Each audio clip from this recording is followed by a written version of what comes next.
সম্পদ, মাটির গভীরে সম্পদ, সমুদ্রের তলায় সম্পদ, সমুদ্রের পানিতে সম্পদ। কোথাও আছে আমাদের সবুজ সম্পদ, কোথাও আছে রূপালী সম্পদ। এত সব সম্পদ থাকার পরেও একটা মাত্র সম্পদের অভাবে আমাদের জাতি বিশ্বের বুকে সম্মানের আসন লাভ করতে পারেনি। এটি হচ্ছে চরিত্রের সম্পদ, এটি হচ্ছে সততার সম্পদ, এটি হচ্ছে মানুষকে সম্মান করার মতো একটা ভালো অন্তরের সম্পদ। বাংলাদেশে যে মানুষটি যত বেশি শিক্ষিত, তার কাছে দেশের জনগণ ততটাই অরক্ষিত। এই শিক্ষিত মানুষটি তিনি চিন্তা করেন, আমার যেহেতু শিক্ষা আছে, আমার হাতে যেহেতু কলম আছে, যেহেতু আমার বাহুতে বল আছে, যেহেতু আমার সামাজিক এবং রাজনৈতিক প্রভাব আছে, কাজেই পরে যা হয় হবে। এখন আমি যে দিক থেকে যতটা পারবো আমি টেনে নিয়ে যাব আমার পাতে।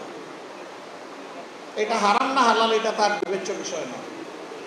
তিনি মনে করেন এটা তার যোগ্যতার পাওনা।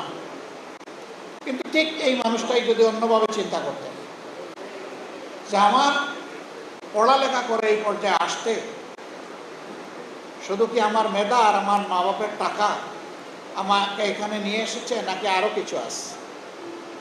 যদি তার বিবেক দিয়ে তিনি চিন্তা করেন, তাহলে তিনি দেখবেন রাস্তার আমার একটা ভিক্ষুক ভাই কিংবা বোন, আজকে জন্ম নেওয়া একটা নবজাতক শিশু, সে ধনীর সন্তান হোক অথবা গরিবের সন্তান হোক, আমার শিক্ষার এই পর্যায়ে আসতে, সমাজের এই পর্যায়ে আসতে তার অবদান রয়েছে। বলবেন যে ভিক্ষুক বন্ধুটির অবদান কিভাবে, এটা তো বুঝলাম না। তিনিই তো বরঞ্চ সবার কাছ থেকে কিছু কিছু নেন। হ্যাঁ সত্য, তিনি সারাদিন নেন, সন্ধ্যার সময় তার পিঠের এবং পেটের সংকুলানের জন্য তিনি একটা দোকানে ঢুকেন। তার খাবার কিনতে হবে, তার ঔষধ কিনতে হবে, তার নিজের জন্য কাপড় কিনতে হবে। এই কিনতে গিয়ে আপনি যেভাবে প্রত্যেকটি দ্রব্যের উপরে মূল্য সংযোজন কর, মানে অগ্রিম ট্যাক্স আপনি প্রদান করছেন ভ্যাট নামে, তাকেও সেই ট্যাক্সটা প্রদান করতে হচ্ছে। অতএব তিনি ট্যাক্স দিচ্ছেন। নবজাতক কিভাবে দেয়? সে ভূমিষ্ঠ হওয়ার পরে তার কাপড় লাগে, খাদ্য লাগে, এগুলা কিনতে হয়।